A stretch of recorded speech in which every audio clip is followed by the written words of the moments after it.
Next है बच्चों refraction of plane wave front using Huygens principle. इसके पहले हमने रिफ्लेक्शन की बात की, अब नेक्स्ट जो है वो रिफ्रैक्शन की हम बात करेंगे, जिसमें हमें हाइगेंस के प्रिंसिपल को यूज में लेकर स्नेल जो लॉ है उसको हमें प्रूफ करना है।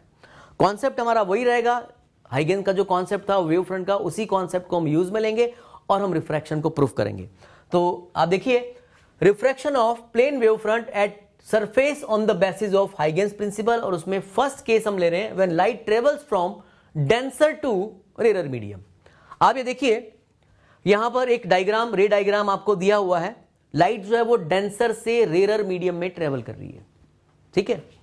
तो डेंसर मीडियम का जो रिफ्रैक्टिव इंडेक्स हमने लिया है वो μ1 है और रेयर मीडियम का जो रिफ्रैक्टिव इंडेक्स है वो μ2 है।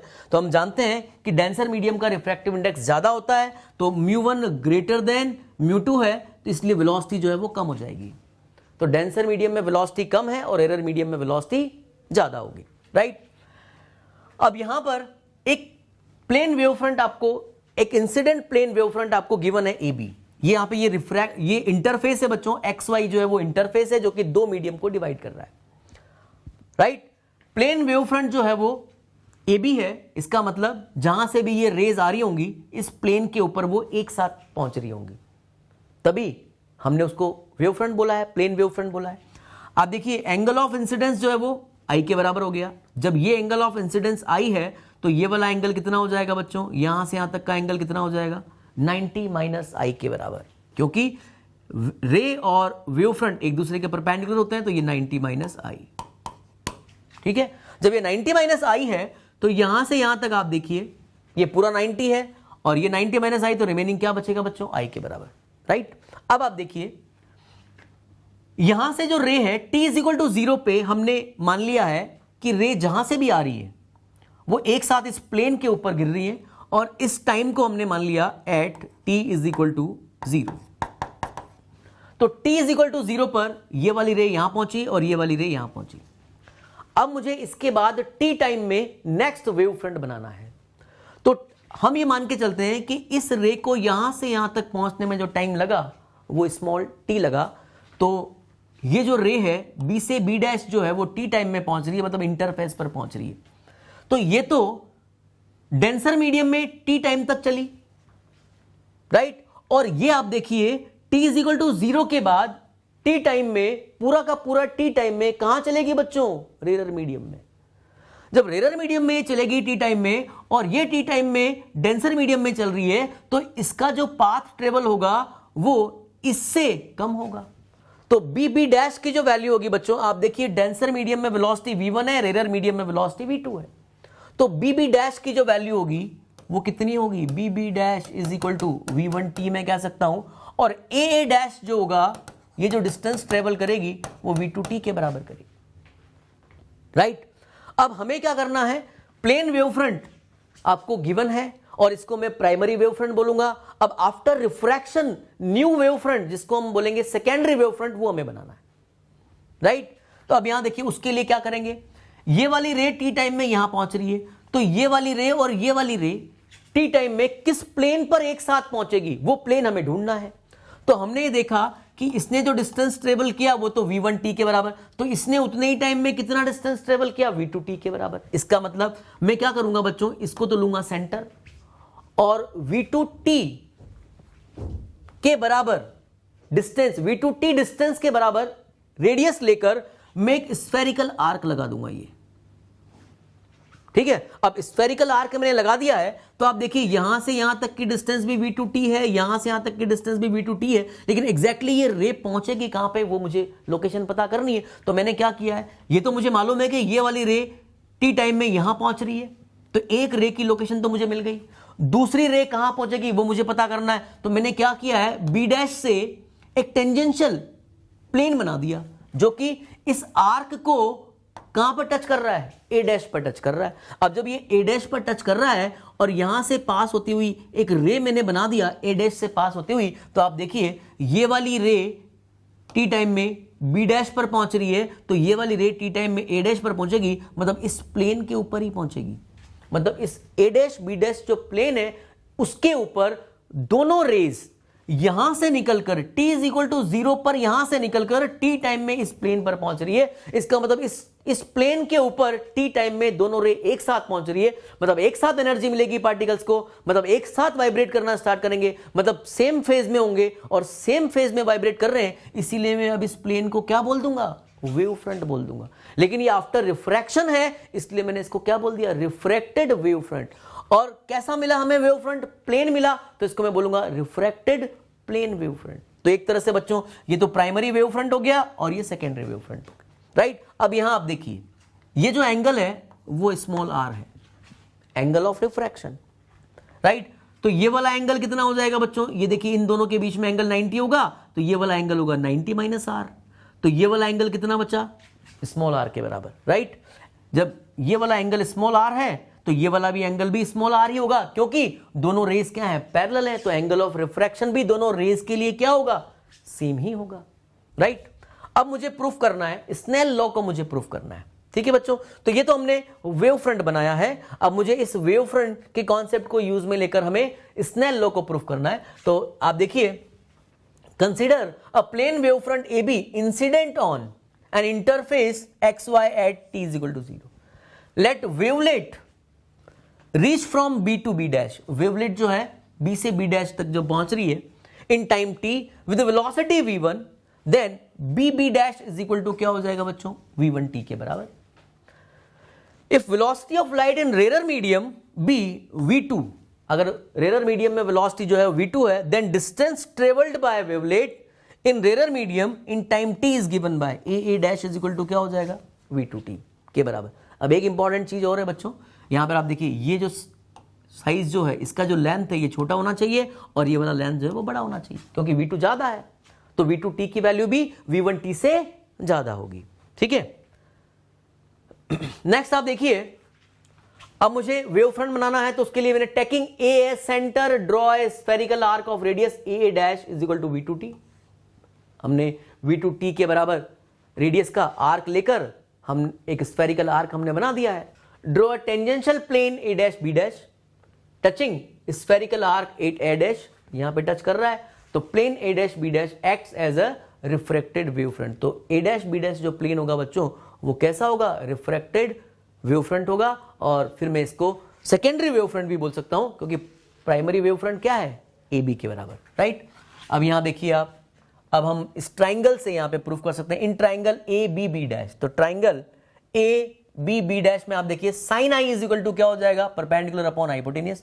तो sine I is equal to गया B B dash upon A B dash, तो बी बी डैश तो ये हुआ और ए बी डैश ये हो गया। इसी तरह से triangle A dash B dash, triangle A dash B dash में क्या हो जाएगा, sine R is equal to A dash, ये हो गया sine R is equal to A dash upon ये हो गया ए बी डैश, क्योंकि आर ये है तो ये परपेंडिकुलर होगा, ये हाइपोटेनियस हो गया, राइट। इक्वेशन फर्स्ट में मैं सेकंड से डिवाइड कर रहा हूं, तो आप देखिए sine I upon sine R is equal to, यहां ए बी डैश से ए बी डैश तो कैंसिल हो जाएगा, तो हमें क्या मिल जाएगा बच्चों, B B dash upon A dash के बराबर। और sine I upon sine R, B B dash की वैल्यू हमारे पास क्या है, v1t, और ए डैश की वैल्यू हमारे पास है v2t, तो यहां पे मैं इसको लिख सकता हूं v1t अपॉन v2t, तो t से t कैंसिल हो गया, sine I upon sine R is equal to क्या मिल गया, v1 बाय v2 के बराबर। और इसको मैं हाइगेंस लॉ भी बोल सकता हूं। तो sine I upon sine R is equal to v1 by v2 क्या होता है, हाइगेंस लॉ होता है। अब मुझे स्नेल लॉ प्रूफ करना है, तो स्नेल लॉ प्रूफ करने के लिए हम क्या करेंगे बच्चों, वेलोसिटी, किसी भी मीडियम में वेलोसिटी क्या होती है, v is equal to c by mu. किसी भी मीडियम में वेलोसिटी होती है एयर या वैक्यूम में लाइट की velocity divided by refractive index, उस मीडियम का रिफ्रैक्टिव इंडेक्स। तो यहां पर v1 sine I upon sine R is equal to v1 की वैल्यू रखी मैंने c बाय म्यू1 और v2 की वैल्यू जाएगी c बाय म्यू2 के बराबर। तो यहां देखिए c से c कैंसिल हो जाएगा, म्यू2 ऊपर चल जाएगा, म्यू1 नीचे आ जाएगा, और यही क्या है, स्नेल लॉ है। तो sine I upon sine R is equal to 1 mu two में लिख सकता हूं, जिसको हम क्या बोलेंगे, स्नेल लॉ। तो इस तरह से हमने स्नेल लॉ को प्रूफ किया हाइगेंस के वेव फ्रंट के कॉन्सेप्ट को यूज में लेकर, ठीक है। और दूसरा जो लॉ है रिफ्रैक्शन का वो क्या है, incident ray, refracted ray and normal all lie in same plane, तो तीनों एक ही प्लेन में होंगी। और स्नेल लॉ यहां पे प्रूफ कर दिया। इस तरह से हाइगेंस के प्रिंसिपल को यूज में लेकर हम रिफ्रैक्शन को प्रूफ कर सकते हैं। अब नेक्स्ट जो है बच्चों, ये तो हमने बात की थी लाइट जब डेंसर मीडियम से रेरर मीडियम में ट्रेवल कर रहा है। सेकंड जो केस है, लाइट जो है वो रेरर मीडियम से डेंसर मीडियम में ट्रेवल करे। तो जितनी भी स्टेप्स हमने इसके पहले वाले टॉपिक में ली थी, राइट, तो सारी की सारी स्टेप्स जो है वो एज इट इज यूज में आएंगी बच्चों। कोई चेंज नहीं होगा, बस केवल डायग्राम में थोड़ा सा चेंज होगा। तो देखिए आप क्या चेंजेस होगा when light travels from rarer to denser medium. आप यहां देखिए डायग्राम में बिल्कुल सेम वही डायग्राम है, बस केवल अब ये रेरर मीडियम है तो यहां से यहां तक की जो डिस्टेंस है वो ज्यादा होगी और यहां से यहां तक की डिस्टेंस जो है वो कम होगी। बाकी और कोई चेंज नहीं होगा। जो हमने डेंसर से रेरर के लिए किया था वही रेरर से डेंसर के लिए भी होगा। हमें वहां पर भी स्नेल लॉ प्रूफ करना था और यहां पर भी हमें स्नेल लॉ ही प्रूफ करना है। बस केवल डायग्राम में क्या डिफरेंस होगा आप देखिए, क्योंकि रेरर मीडियम से आ रही है तो टी टाइम में इसके द्वारा ट्रेवल डिस्टेंस ज्यादा होगी और इसके द्वारा ट्रेवल डिस्टेंस जो है वो कम होगी। तो डायग्राम में थोड़ा सा चेंज होगा, बाकी सब एज इट इज ही रहेगा। अब यहां पर आप देखिए μ1 लेस देन μ2 है तो v1 ग्रेटर देन v2 होगा। तो ये वाली जो डिस्टेंस होगी वो ज्यादा होगी और ये वाली डिस्टेंस कम हो जाएगी। तो यहां देखिए हम कह सकते हैं consider a plane wave front A B incident on a interface X Y at T is equal to 0, right. तो यह t इज इक्वल टू 0 पे रे कहीं से आ रही है और इस प्लेन के ऊपर वो एक साथ पहुंची, इसलिए मैंने ए बी को वेव फ्रंट बोल दिया। और ये गिवन वेव फ्रंट है इसलिए मैं इसको प्राइमरी वेव फ्रंट भी बोल सकता हूं। Let wavelet reach from B to B dash, यहां से यहां तक के पहुंचने का टाइम t मान लिया है और इस मीडियम में वेलोसिटी v1 है तो t टाइम में कितनी डिस्टेंस ट्रेवल होगी v1t के बराबर, राइट। अब मुझे क्या करना है ये कितना डिस्टेंस ट्रेवल करेगा बच्चों v2t के बराबर। तो मुझे वेव फ्रंट बनाने के लिए क्या करना पड़ेगा, a को सेंटर लिया और v2t रेडियस के बराबर का आर्क लगा दिया, मैंने स्फेरिकल आर्क लगा दिया। जब मैंने ये स्फेरिकल आर्क लगाया तो अब रे जो है वो कहां पहुंचेगी ये मुझे पता करना है। तो एक पॉइंट तो यहां पे मिल गया मुझे, ये रे तो यहां पहुंचेगी और इसके टेंजेंशियल मैंने एक प्लेन बना दिया। तो जहां पे टेंजेंट हो रहा है, जिस जगह पर ये टच कर रहा है, इसका मतलब ये वाली रे उस जगह पर ही पहुंचेगी। उसको मैंने ए डैश पॉइंट ले लिया, राइट। तो हमारा जो ए डैश बी डैश है वो क्या बन जाएगा, वो बन जाएगा हमारा रिफ्रैक्टेड प्लेन वेव फ्रंट। तो जो हमने डेंसर से रेरर के लिए किया था बच्चों, वही रेरर से डेंसर के लिए भी आ जाएगा, राइट। तो अगेन वही स्टेप्स हम यहां पर यूज में ले सकते हैं। आप देखिए if velocity of light in denser medium be v2 then distance travelled by wavelet in denser medium in time t is given by a dash is equal to v2t हो गया। ठीक है बच्चों, taking a centre draw a spherical arc of radius a dash is equal to v2t, draw a tangential plane a dash b dash touching spherical arc at a dash. आप देखिए कहां पे touch कर रहा है, ये a डैश पे touch कर रहा है। तो plane a dash b dash acts as a refracted wave front. तो प्लेन a डैश b डैश जो है वो as a refracted wave front की तरह बिहेव करेगा। ठीक है, अब यहां पर अगेन वही प्रूफ करना है। तो आप देखिए triangle A B B dash, तो triangle A B B dash ये हो गया। तो sine I is equal to B B dash upon A B dash हो गया, राइट। इसी तरह से साइन आर निकालना है, triangle A dash B dash में sine R is equal to क्या हो जाएगा, A dash upon A B dash. तो साइन आर मिल गया हमें A dash upon A B dash के बराबर। इक्वेशन फर्स्ट में सेकंड से डिवाइड करेंगे तो sine I upon sine R is equal to वही B B dash upon A dash आ जाएगा। अब यहां देखिए बी बी डैश की वैल्यू क्या थी हमारे पास, B B dash is equal to v1t के बराबर और ए डैश हमारे पास क्या है v2t के बराबर। ये वैल्यू हमने यहां पुट कर दी तो ये मिल गया हमें v1t अपॉन v2t के बराबर। तो t से t कैंसिल हो गया, sine I upon sine R is equal to वही v1 बाई v2 हो गया, हाइगेंस लॉ इसको बोल दिया हमने। अब मुझे निकालना है स्नेल लॉ, तो sine I upon sine R is equal to क्या हो जाएगा, c बाई म्यू1 अपॉन c बाई म्यू2। तो sine I upon sine R is equal to म्यू2 बाई म्यू1 हो गया और sine I upon sine R is equal to 1 म्यू2। वो स्नेल लॉ हमने प्रूफ कर। तो चेंजेस कुछ नहीं है बच्चों, जो डेंसर से रेरर के लिए हमने किया वही हमने रेरर से डेंसर के लिए किया, बस केवल डायग्राम में थोड़ा सा चेंज होगा। ठीक है, तो इस तरह से हम रिफ्रैक्शन को दोनों डेंसर से रेरर और रेरर से डेंसर दोनों के लिए हम स्नेल लॉ प्रूफ कर सकते हैं। और एक तो ये है ही सही, नेक्स्ट लॉ जो है incident ray, refracted ray, normal all lie in same plane. ठीक है बच्चों, नेक्स्ट है बच्चों refraction of plane wave front by a thin prism. तो यहां पे कुछ एग्जांपल्स हम यहां दे रहे हैं हाइगेंस के, वो आपको याद रखने हैं और एग्जाम में क्वेश्चन भी बनता है। तो सबसे पहले हम बात कर रहे हैं refraction of plane wave front by a thin prism. तो यहां पर आप देखिए ये एक थिन प्रिज्म आपको दिया हुआ है एबीसी, और इस पर हम प्लेन वेव फ्रंट इंसिडेंट कर रहे हैं, और आफ्टर रिफ्रैक्शन मुझे वेव फ्रंट की पोजीशन फाइंड आउट करनी है, राइट। तो एक तरह से मैं इसको प्राइमरी बोल सकता हूं और मुझे सेकेंडरी की पोजीशन फाइंड आउट करनी है। तो आप ये देखिए सेकेंडरी जो वेव फ्रंट होगा वो कैसा होगा। आप ये देखिए मैंने इसको वेव फ्रंट बोला है, इसका मतलब जहां से भी ये रे आ रही होंगी इस प्लेन के ऊपर ये एक साथ पहुंची होंगी, इसीलिए मैंने इसको वेव फ्रंट बोल दिया, राइट। अब ये t इज इक्वल टू 0 पे मैं बात करता हूं, at t is equal to 0। अब मुझे t टाइम में वेव फ्रंट बनाना है। तो आप ये देखिए t टाइम में मान लीजिए ये वाली रे यहां से यहां तक पहुंच रही है, यहां से और c तक पहुंच रही है। तो आप ये देखिए t टाइम में ये वाली जो रे है वो ज्यादा डिस्टेंस ट्रेवल करेगी, क्योंकि ये तो t टाइम तक किस में चल रही है बच्चों, डेंसर मीडियम में चल रही है, और ये जो है डेंसर मीडियम में तो कम टाइम के लिए चलेगी, क्योंकि इसके लिए तो डेंसर मीडियम इतना ही है, बाकी ये किस में चलेगी, रेयर मीडियम में। तो इस रे से जो डिस्टेंस ट्रेवल होगी टी टाइम में वो कुछ ज्यादा होगी। और अगर मैं इस रे के लिए बात करूं तो ये तो टी टाइम में इतना सा ही डिस्टेंस चलेगा बच्चों, तो ये ज्यादा टाइम तक किस में चलेगा, रेयर मीडियम में। तो इसका जो ट्रेवल डिस्टेंस होगा टी टाइम में वो और ज्यादा होगा। तो कहने का मतलब अगर ये वाली रे यहां पहुंचती है तो ये वाली रे यहां पहुंच जाएगी, और ये वाली रे और भी दूर यहां पहुंच जाएगी। तो टी टाइम में ये वाली रे यहां पहुंच रही है, ये वाली रे यहां पहुंच रही है, और ये वाली रे यहां पहुंच रही है, और इसको ज्वाइन करने वाला जो प्लेन है इस प्लेन के ऊपर टी टाइम में तीनों रेज एक साथ पहुंच रही है, इसलिए मैं इस प्लेन को क्या बोल सकता हूं, रिफ्रैक्टेड वेव फ्रंट। तो आप ये देखिए हमने प्लेन वेव फ्रंट इंसिडेंट किया तो रिफ्रैक्टेड वेव फ्रंट भी हमें कैसा मिला बच्चों, प्लेन मिला, लेकिन वो जो प्लेन वेव फ्रंट है वो बेस की तरफ टिल्ट हो गया।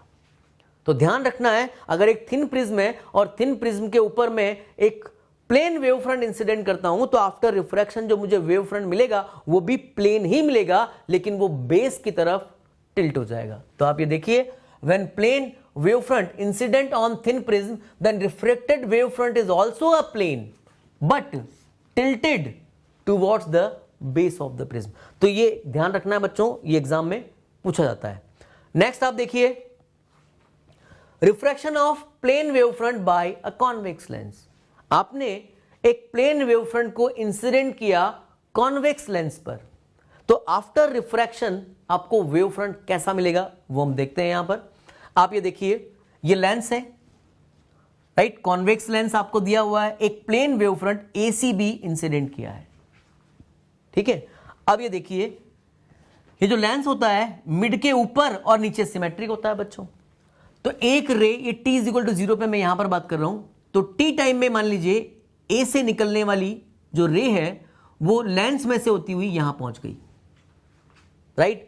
तो ये वाली जो रे है t टाइम में वो यहां पहुंचेगी, क्योंकि ये जो है डेंसर मीडियम में ज्यादा टाइम तक है, इसलिए इसके द्वारा जो डिस्टेंस ट्रेवल होगी वो कम होगी, तो ये यहां पहुंच रही है। और ये वाली रे भी जितनी डिस्टेंस पर a डैश पर पहुंचेगी उतनी डिस्टेंस पर ये b डैश पर पहुंचेगी, तो ये वाली डिस्टेंस और ये वाली डिस्टेंस तो सेम होगी और ये वाली डिस्टेंस कम होगी, ठीक है। अब यहां पर इसके बीच में भी अगर कोई और रेज है ये वाली, राइट, तो वो इस स्फेरिकल प्लेन के ऊपर ही पहुंचेंगी। तो कहने का मतलब प्लेन वेव फ्रंट मैंने इंसिडेंट किया तो आफ्टर रिफ्रैक्शन ये वाली रे यहां पहुंच रही है, ये वाली रे यहां पहुंच रही है, ये वाली रे यहां पहुंच रही है। जब मैं इसको ज्वाइन करूंगा बच्चों तो ये क्या हो जाएगा, एक वेव फ्रंट हो जाएगा, रिफ्रैक्टेड वेव फ्रंट, राइट। अब वेव फ्रंट अगर स्फेरिकल है, ये स्फेरिकल रिफ्रैक्टेड वेव फ्रंट आपको मिला, तो रेज कैसी होंगी बच्चों, रेज जो होती हैं वो वेव फ्रंट के परपेंडिकुलर होती हैं, और अगर मैं स्फीयर के सरफेस पर परपेंडिकुलर डालूंगा तो सारी की सारी वो रेज कहां से पहुंचेंगी, सेंटर से पहुंचेंगी, उस स्फीयर के सेंटर से। तो एक तरह से आप यहां देखिए हमने प्लेन वेव फ्रंट इस कॉन्वेक्स लेंस के ऊपर इंसिडेंट किया, तो आफ्टर रिफ्रैक्शन जो मुझे वेव फ्रंट मिला वो कैसा मिला, स्फेरिकल वेव फ्रंट।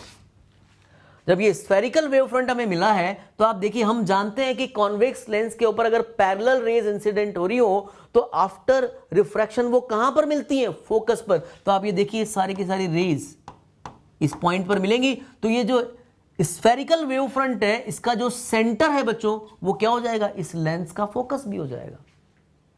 तो एक तरह से इस स्फेरिकल जो वेव फ्रंट है, इस स्फेरिकल वेव फ्रंट के अगर मैं रेडियस की बात करूं तो रेडियस किसके बराबर होगी, इस कॉन्वेक्स लेंस के फोकल लेंथ के बराबर, राइट। तो कहने का मतलब क्या हुआ, अगर कॉन्वेक्स लेंस के ऊपर हम प्लेन वेव फ्रंट इंसिडेंट करते हैं तो आफ्टर रिफ्रैक्शन जो वेव फ्रंट हमें मिलेगा वो कैसा मिलेगा, स्फेरिकल वेव फ्रंट मिलेगा। ये आपको ध्यान रखना है बच्चों। तो आगे देखिए आप, radius of spherical wave front किसके बराबर हो जाएगा, focal length of convex lens के बराबर। ये आपको ध्यान भी रखना है। अब इसमें एक और चीज है, अगर मान लीजिए स्फेरिकल वेव फ्रंट को अगर मैं किसी कॉन्वेक्स लेंस के ऊपर इंसिडेंट करता हूं, स्फेरिकल वेव फ्रंट को अगर मैं कॉन्वेक्स लेंस के ऊपर इंसिडेंट करता हूं तो आफ्टर रिफ्रैक्शन अब जो मुझे वेव फ्रंट मिलेगा वो कैसा मिलेगा बच्चों, प्लेन वेव फ्रंट मिलेगा। कैसा मिलेगा, प्लेन वेव फ्रंट। आप ये देखिए, अगर मान लीजिए ये कॉन्वेक्स लेंस है और मैंने इसके फोकस पर एक लाइट सोर्स रख दिया है, तो इससे जो भी लाइट निकलेगी, राइट, और जब मैं वेव फ्रंट बनाऊंगा तो वेव फ्रंट कैसा होगा बच्चों, स्फेरिकल होगा। और ये लाइट रेज जो है फोकस पे यहां रखी हुई है, तो आफ्टर रिफ्रैक्शन कैसी हो जाएंगी, पैरेलल हो जाएंगी। पैरेलल हो जाएंगी तो डेफिनेटली वेव फ्रंट कैसा होगा, प्लेन हो जाएगा। तो एक चीज और ध्यान रखनी है आपको, अगर मान लीजिए मैं स्फेरिकल वेव फ्रंट को इंसिडेंट करता हूं किसके ऊपर, कॉन्वेक्स लेंस के ऊपर, तो आफ्टर रिफ्रैक्शन जो मुझे वेव फ्रंट मिलेगा वो कैसा मिलेगा बच्चों, प्लेन मिलेगा। और अगर मैं प्लेन वेव फ्रंट को इंसिडेंट करता हूं किसी कॉन्वेक्स लेंस के ऊपर, तो आफ्टर रिफ्रैक्शन जो मुझे वेव फ्रंट मिलेगा वो स्फेरिकल मिलेगा, राइट। तो ये पॉइंट आपको ध्यान रखना है। तो आप देखिए, in this case when plane wave front ACB incident on convex lens, then the refracted wave front is spherical and converges to the focus of convex lens, right। एक और एग्जांपल आप देखिए बच्चों, नेक्स्ट जो एग्जांपल है, reflection of a plane wave front by a concave mirror. अब एक plane wave front को हम कॉनकेव मिरर के ऊपर इंसिडेंट कर रहे हैं, तो आफ्टर रिफ्लेक्शन अब जो वेव फ्रंट मिलेगा वो कैसा मिलेगा। आप ये देखिए, यहां पर ये एक प्लेन वेव फ्रंट है और हमने इसको एक कॉनकेव मिरर के ऊपर इंसिडेंट कर दिया, राइट। मान लीजिए ये वाली जो रे है यहां से यहां तक पहुंचने में टाइम लगा रही है टी इज इक्वल टू 0 पे आपको ये वेव फ्रंट दिया हुआ है। ये इंसिडेंट प्लेन वेव फ्रंट है, प्लेन वेव फ्रंट, राइट। ये आपको इंसिडेंट प्लेन वेव फ्रंट आपको दिया हुआ है और यहां से यहां तक पहुंचने में टाइम जो है वो टी लग रहा है।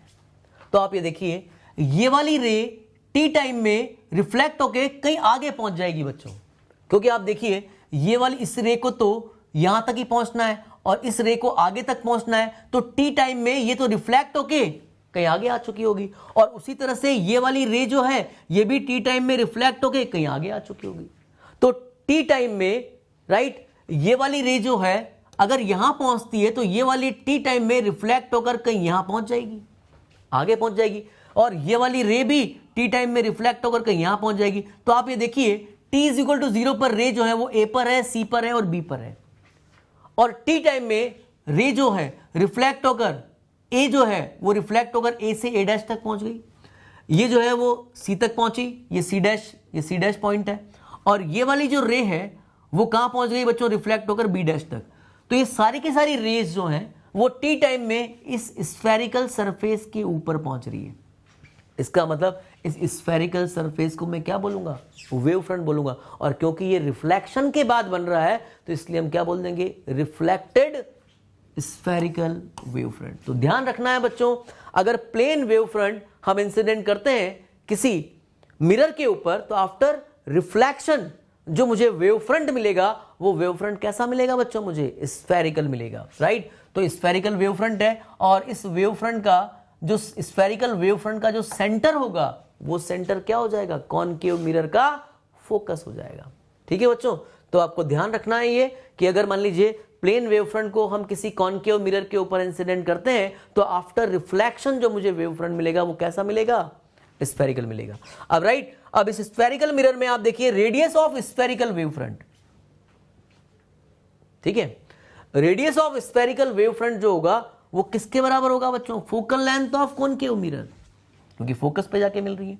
तो इस स्फेरिकल वेव फ्रंट का जो रेडियस होगा वो कॉनकेव मिरर की फोकल लेंथ के बराबर होगा, और इसी को मैं radius of concave mirror divided by 2 भी कह सकता हूं, क्योंकि कॉनकेव मिरर का जो फोकल लेंथ होता है वो उसकी रेडियस के हाफ के बराबर होता है। तो ये रिजल्ट भी आपको ध्यान रखना है बच्चों, radius of spherical wave front is equal to focal length of concave mirror और radius of concave mirror divided by 2, इससे भी मैं निकाल सकता हूं। तो ये कुछ इंपॉर्टेंट एग्जांपल्स हैं बच्चों हाइगेंस से रिलेटेड, ये एग्जाम में पूछे जाते हैं, आपको ये ध्यान रखने। आपको वेव फ्रंट बनाना आना चाहिए कि किस तरह से हम प्लेन वेव फ्रंट से स्फेरिकल वेव फ्रंट को ऑब्टेन कर सकते हैं। नेक्स्ट है बच्चों coherent and incoherent sources of light. सबसे पहले हम बात करते हैं कोहेरेंट सोर्सेज ऑफ लाइट की। दो सोर्सेज कोहेरेंट हों उसके लिए जरूरी क्या है कि दोनों सोर्सेज से निकलने वाली वेव्स की फ्रीक्वेंसी जो है वो सेम होना चाहिए, और दूसरा जब वो दोनों वेव्स किसी भी पॉइंट पर मिले तो उस पॉइंट पर फेज डिफरेंस टाइम के रेस्पेक्ट में कांस्टेंट होना चाहिए। ठीक है बच्चों, तो डेफिनेशन की बात करते हैं। Two sources of light are said to be coherent if they emit wave of same frequency and with a constant phase difference. Important क्या है बच्चों?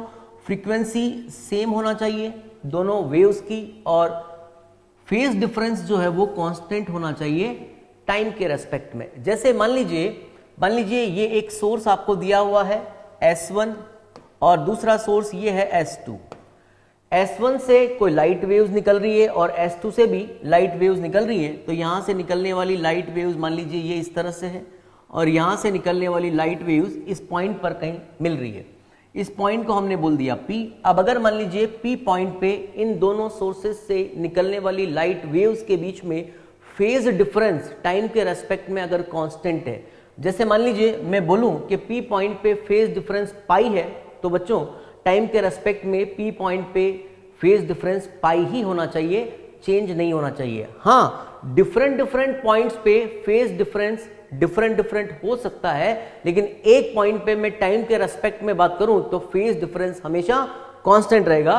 तो ऐसे सोर्सेस को हम क्या बोलेंगे बच्चों? Coherent sources of light. तो एग्जांपल की अगर हम बात करें बच्चों तो लेजर लाइट जो होती है वो कोहेरेंट होती है। इसी तरह से सेकंड जो एग्जांपल है, two light waves coming from a small source are coherent. मतलब एक ही सोर्स से निकलने वाली दो वेव्स अगर हैं और वो किसी पॉइंट पे मिल रही है तो हम उनको भी कोहेरेंट सोर्सेज बोल सकते हैं। ठीक है, तो एक तो हमने कोहेरेंट सोर्स की बात की। नेक्स्ट जो है वो है इनकोहेरेंट सोर्सेज। अगर मान लीजिए दो लाइट सोर्सेज हैं और वहां से दो वेव्स निकल रही हैं और किसी पॉइंट पे मिल रही हैं, और फेज डिफरेंस उस पॉइंट पर टाइम के रेस्पेक्ट में कांस्टेंट नहीं है, मतलब कॉन्टिन्यूसली वेरी करता है, तो हम बोलेंगे कि दोनों सोर्सेज जो है वो इनकोहेरेंट है। तो यहां देखिए, if the phase difference between light waves varies with time, यहां पर क्या हो जाएगा बच्चों? टाइम के रेस्पेक्ट में फेज डिफरेंस जो है वो वेरी करेगा, then the sources are called incoherent sources. तो दो इंडिपेंडेंट जो लाइट सोर्स होते हैं वो हमेशा कैसे होते हैं? इनकोहेरेंट लाइट सोर्सेज होते हैं। तो यहां पर आप देखिए, two independent light sources are incoherent in nature. अब यहां पर एक इंपॉर्टेंट बात क्या है बच्चों? जैसे मान लीजिए दो लाइट सोर्सेज जो हैं इंडिपेंडेंट लाइट सोर्सेज, उन दोनों से निकलने वाली वेव्स की फ्रीक्वेंसी सेम हो सकती है लेकिन वो कोहेरेंट नहीं होते हैं। तो ये पॉइंट आपको ध्यान रखना है बच्चों। Two independent sources can emit light of same frequency but their phase difference may not be stable. ठीक है बच्चों, तो यहां पर दो सोर्सेज की हमने बात की, एक तो कोहेरेंट सोर्सेज, एक जो है इनकोहेरेंट सोर्सेज। कोहेरेंट सोर्सेज वो होंगे जिनसे निकलने वाली लाइट वेव्स किसी पॉइंट पे अगर सुपर इंपोज हो या किसी पॉइंट पर मिले तो फेज डिफरेंस उस पॉइंट पर टाइम के रेस्पेक्ट में कांस्टेंट होना चाहिए। लेकिन अगर मान लीजिए फेज डिफरेंस टाइम के रेस्पेक्ट में कांस्टेंट नहीं है और कंटिन्यूअसली वैरी कर रहा है तो हम उनको क्या बोलेंगे? Incoherent sources of light. Next आप देखिए बच्चों, principle of superposition. Principle of superposition का मतलब क्या होता है? मान लीजिए दो या दो से ज्यादा लाइट सोर्सेज हैं और उनसे लाइट वेव्स निकल रही हैं। अब मान लीजिए एक सोर्स से लाइट वेव निकल रही है और वो किसी मीडियम में ट्रेवल कर रही है, तो क्या होगा, जब लाइट वेव किसी पॉइंट से पास होगी तो उस पॉइंट पे जो मीडियम का पार्टिकल है, उस मीडियम के पार्टिकल को एनर्जी सप्लाई करेगी, क्योंकि हम जानते हैं कि वेव्स के पास में एनर्जी होती है।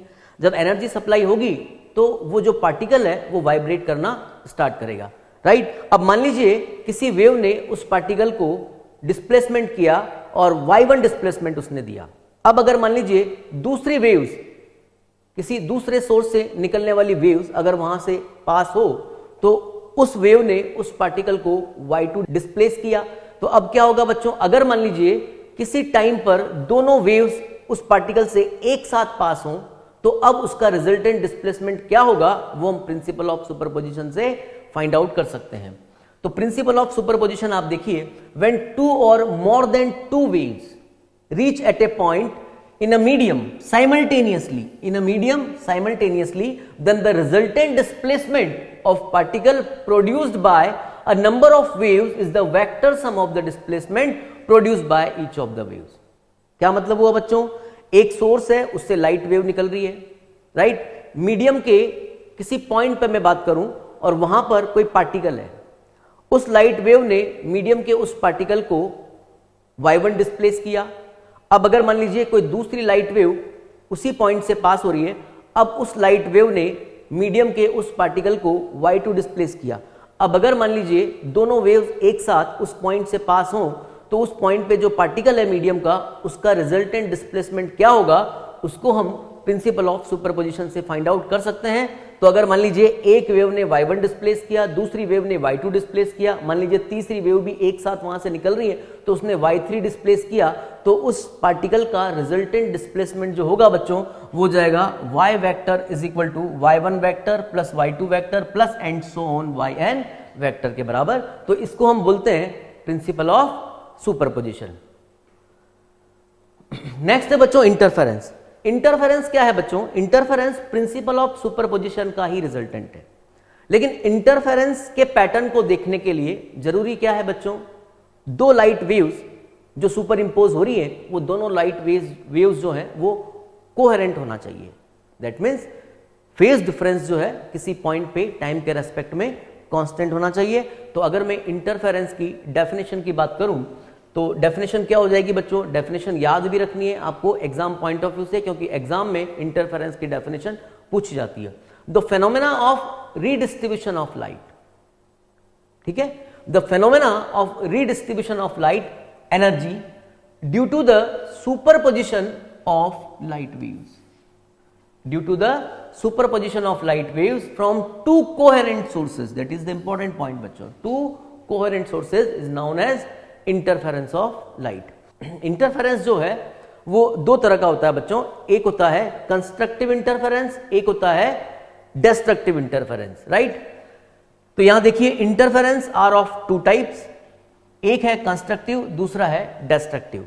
अब अगर मैं कंस्ट्रक्टिव इंटरफेरेंस की बात करूं बच्चों तो कंस्ट्रक्टिव इंटरफेरेंस क्या होगा, when the waves are in same phase at a point. अगर किसी पॉइंट पे, मीडियम के किसी पॉइंट पे दो वेव्स आ रही हैं और वो दोनों वेव्स सेम फेज में हैं, तो अब हम उसको क्या बोलेंगे कि जो इंटरफेरेंस हो रहा है वो कंस्ट्रक्टिव इंटरफेरेंस हो रहा है। तो यहां पर आप देखिए, when the waves are in same phase at a point then the interference is called constructive interference. अब कंस्ट्रक्टिव इंटरफेरेंस में क्या होगा बच्चों, एम्पलीट्यूड एंड इंटेंसिटी जो होती है वो मैक्सिमम होती है। तो ये ध्यान रखना है, कंस्ट्रक्टिव इंटरफेरेंस में जो एम्पलीट्यूड होगा और जो इंटेंसिटी होगी वो मैक्सिमम होगी।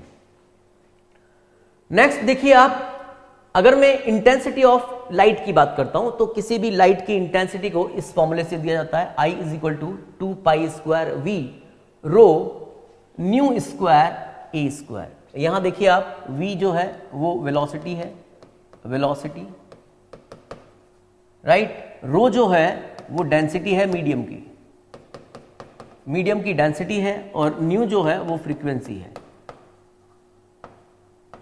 फ्रीक्वेंसी, और ए जो है वो एम्पलीट्यूड है, एम्पलीट्यूड, ठीक है बच्चों। अब यहां पर आप देखिए, अगर मीडियम होमोजीनियस है तो होमोजीनियस मीडियम में लाइट की जो स्पीड होती है या वेलोसिटी होती है वो कांस्टेंट होती है, क्योंकि होमोजेनियस मीडियम है इसलिए रो मतलब डेंसिटी जो होगी मीडियम की वो भी कांस्टेंट होगी, फ्रीक्वेंसी तो कांस्टेंट होती ही है, राइट। तो अगर मैं इस पूरे को कांस्टेंट मान लेता हूं, ये पूरा कांस्टेंट है, तो कहने का मतलब I इज इक्वल टू क्या हो जाएगा बच्चों, के ए स्क्वायर। हमने इसको K मान लिया है, ये K हो गया, तो हम कह सकते हैं I इज इक्वल टू के ए स्क्वायर और I इज प्रोपोर्शनल टू क्या हो जाएगा बच्चों, ए स्क्वायर। ठीक है, तो कहने का मतलब किसी भी लाइट की जो इंटेंसिटी होती है उसके एम्पलीट्यूड के स्क्वायर के डायरेक्टली प्रोपोर्शनल होती है। अब यहां पर कंस्ट्रक्टिव इंटरफेरेंस में पाथ डिफरेंस की बात करें तो पाथ डिफरेंस दो वेव्स के बीच में जो पाथ डिफरेंस होगा वो अगर n लैम्डा है तो हम कहेंगे कि इंटरफेरेंस कैसा है बच्चों, कंस्ट्रक्टिव इंटरफेरेंस है। और फेज डिफरेंस जो है वो कितना होना चाहिए, phi is equal to 2n pi के बराबर। अब यहां पर n जो है वो क्या है, 0 1 2 3। तो अगर मान लीजिए मैं यहां पर n की वैल्यू 0 रखता हूं तो डेल x मुझे क्या मिलेगा बच्चों, 0 के बराबर। अगर मैं यहां पर 1 रखता हूं तो लैम्डा मिलेगा, 2 रखता हूं तो 2 लैम्डा मिलेगा, फिर उसके बाद 3 रखता हूं तो 3 लैम्डा मिलेगा। तो इस तरह से अगर दो वेव्स के बीच में path difference 0 lambda 2 lambda 3 lambda है तो इंटरफेरेंस जो होगा वो कंस्ट्रक्टिव इंटरफेरेंस होगा। फेज डिफरेंस की हम बात कर रहे हैं, phase difference phi is equal to 2n pi, right. अब अगर मैंने 0 रखा तो फेज डिफरेंस 0 हो जाएगा, अगर हमने 1 रखा तो 2 पाई हो जाएगा, फिर उसके बाद 4 पाई हो जाएगा, फिर उसके बाद 6 पाई हो जाएगा। तो इस तरह से फेज डिफरेंस अगर हमें 0 2 पाई 4 पाई 6 पाई मिलता है दो वेव्स के बीच में तो हम बोलेंगे कि इंटरफेरेंस कैसा है बच्चों, कंस्ट्रक्टिव इंटरफेरेंस है। अब यहां पर एक रिलेशन है जो आपको ध्यान रखना है फेज डिफरेंस में और पाथ डिफरेंस में। तो फेज डिफरेंस और पाथ डिफरेंस में जो रिलेशन होगा वो इस तरह से हो जाएगा, देखिए phase difference is equal to 2 pi upon lambda path difference. तो फेज डिफरेंस को हमने फाई से रिप्रेजेंट किया है और पाथ डिफरेंस को हमने डेल एक्स से रिप्रेजेंट किया है। तो phi is equal to 2 pi by lambda del X. तो अगर मान लीजिए कोई भी दो वेव्स के बीच में हमें पाथ डिफरेंस दिया हुआ है, मतलब डेल एक्स हमें दिया हुआ है, तो मैं उन दोनों वेव्स के बीच में फेज डिफरेंस क्या होगा मैं इस फॉर्मूले से निकाल सकता हूं। या फिर अगर मान लीजिए मुझे फेज डिफरेंस दिया हुआ है तो मैं पाथ डिफरेंस को फाइंड आउट कर सकता हूं। अगर हम यहां पर वेव्स मतलब डिस्प्लेसमेंट और टाइम के बीच में ग्राफ की बात करें बच्चों, आप देखिए ये कंस्ट्रक्टिव इंटरफेरेंस के लिए आपको ग्राफ दिया हुआ है। दो वेव्स हैं, फर्स्ट वेव ये है और सेकंड वेव जो है वो ग्रीन कलर में आपको दिखाई हुई है। ये दोनों जो है वो सुपर इम्पोज हो रही हैं या इनका सुपरपोजिशन हो रहा है। तो क्योंकि दोनों सेम फेज में है तो सेम फेज का मतलब होता है एक वेव जैसे जैसे बढ़ेगी सेम दूसरी वेव भी वैसे वैसे ही बढ़ेगी। तो यहां पर आप देखिए 0 से स्टार्ट कर रहा हूं मैं, तो पहली वेव 0 से स्टार्ट हुई तो दूसरी वेव भी 0 से स्टार्ट हो रही है। फिर यहां पर मैक्सिमम हो गया, फिर सेम टाइम पर दूसरी वेव का डिस्प्लेसमेंट भी क्या होगा, मैक्सिमम होगा। फिर यहां पर 0 हो गया तो दूसरी वेव का भी 0 हो गया। तो इस तरह से एक वेव जैसे जैसे चलेगी दूसरी वेव भी वैसे वैसे ही चलती है। तो हम बोलते हैं कि दोनों वेव सेम फेज में है। और जब सेम फेज में होती है तो उस समय कंस्ट्रक्टिव इंटरफेरेंस होता है और कंस्ट्रक्टिव इंटरफेरेंस में जो रिजल्टेंट वेव होती है बच्चों उसका एम्पलीट्यूड जो है वो मैक्सिमम होता है और इंटेंसिटी भी मैक्सिमम होगी, क्योंकि हमने बात की है कि अगर एम्पलीट्यूड मैक्सिमम तो इंटेंसिटी भी मैक्सिमम होगी। तो ये रिजल्टेंट वेव का ग्राफ है। तो ये ग्राफ बच्चों उस समय है जब दो वेव्स कंस्ट्रक्टिव इंटरफेरेंस कर रही है। अब यहां पर आप देखिए कंस्ट्रक्टिव इंटरफेरेंस को हम इस तरह से भी समझ सकते हैं, एक सोर्स है S1 दूसरा सोर्स है S2। S1 से लाइट वेव निकल रही है और Q पॉइंट पर पहुंच रही है और S2 से भी लाइट वेव निकलकर Q पॉइंट पर पहुंच रही है। जब S1 से लाइट वेव निकलकर Q पर पहुंचेगी तो जो पाथ ट्रेवल करेगी बच्चों, पाथ कितना है आप देखिए 2 लैम्डा के बराबर यहां पर पाथ होगा। S1Q जो है वो 2 लैम्डा है। कैसे होगा आप देखिए, ये एक वेव कंप्लीट हो गई तो ये हो गया यहां तक लैम्डा, फिर ये दूसरी वेव कंप्लीट हुई तो ये भी लैम्डा। तो टोटल जो पाथ ट्रेवल किया वो 2 लैम्डा के बराबर, क्योंकि हम जानते हैं ये अगर इस तरह से वेव है तो एक वेव की जो लेंथ होती है बच्चों वो लैम्डा होती है। इसी तरह से अगर मैं S2 से निकलने वाली वेव की बात करूं तो आप देखिए लैम्डा यहां तक हो गया, फिर 2 लैम्डा ये हो गया और फिर यहां तक कितना हो गया 3 लैम्डा।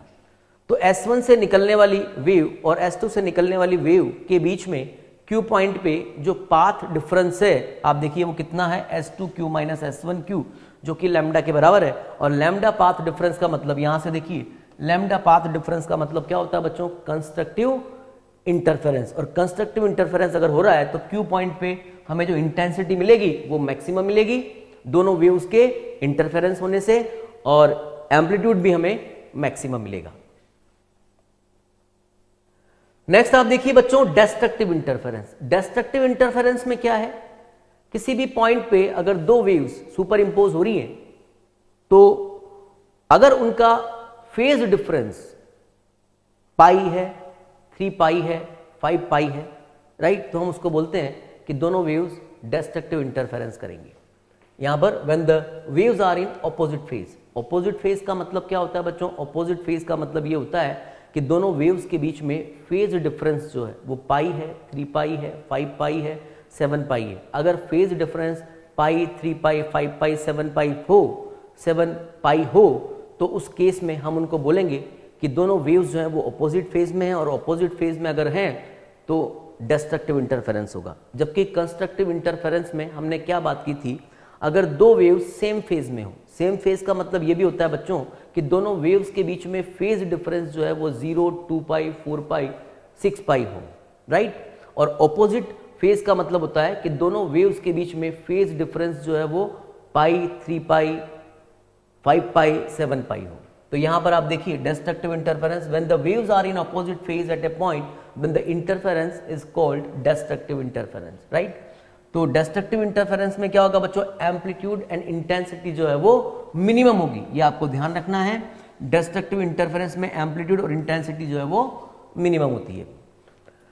फेज डिफरेंस की अगर मैं बात करूं बच्चों तो फेज डिफरेंस क्या होता है इसमें 2n + 1 पाई के बराबर, और मैं इसको 2n - 1 पाई भी कह सकता हूं, ठीक है। और पाथ डिफरेंस की बात करूं मैं तो path difference del x = 2n + 1 λ/2 के बराबर, और इसी को ही 2n - 1 λ/2 भी कहा जा सकता है, ठीक है बच्चों। यहां पर आप देखिए -1, राइट। डेस्ट्रक्टिव इंटरफेरेंस के लिए फेज डिफरेंस या तो आप 2n + 1 पाई ले सकते हैं या आप 2n - 1 पाई ले सकते हैं, और पाथ डिफरेंस जो है वो 2n + 1 λ/2 ले सकते हैं या 2n - 1 λ/2 ले सकते हैं। अगर आपने ये लिया है 2n + 1 पाई और 2n + 1 λ/2, तब तो n जो स्टार्ट होगा वो 0 से स्टार्ट होगा। लेकिन अगर मान लीजिए आप फेज डिफरेंस और पाथ डिफरेंस को ये लेते हैं तो n की वैल्यू जो स्टार्ट होगी बच्चों वो 1 से स्टार्ट होगी, 1 2 3 एंड सो ऑन, राइट। तो यहां पर आप देखिए मैं अगर ये फॉर्मूला यूज में लेता हूं तो 0 से स्टार्ट करना है, तो 0 पे आप देखिए यहां पर क्या हो जाएगा पाई, फिर उसके बाद मैंने रखा यहां पर 1 तो ये हो जाएगा 3 पाई, फिर हो जाएगा 5 पाई, इस तरह से। तो डेस्ट्रक्टिव इंटरफेरेंस के लिए फेज डिफरेंस कितना होना चाहिए, पाई, 3 पाई, 5 पाई, फिर 7 पाई। और पाथ डिफरेंस कितना होना चाहिए बच्चों, del x = यहां से आप देखिए मैं 0 से स्टार्ट कर रहा हूं, तो 0 से स्टार्ट करेंगे तो क्या होगा, λ/2 होगा, फिर उसके बाद 3 λ/2 होगा, फिर उसके बाद 5 λ/2 होगा। अगर इस तरह का पाथ डिफरेंस दो वेव्स के बीच में है तो डेफिनेटली इंटरफेरेंस जो होगा वो कैसा होगा बच्चों, डेस्ट्रक्टिव इंटरफेरेंस होगा, राइट। और यही वैल्यूज जो है, यही वैल्यूज हमें यहां से भी मिल जाएंगी, बस केवल हमें क्या करना है, n = 1 से स्टार्ट करना होगा, ठीक है। अब यहां पर आप देखिए यहां पे एक वेव, फर्स्ट वेव आपको ये गिवन है और सेकंड वेव आपको ये गिवन है।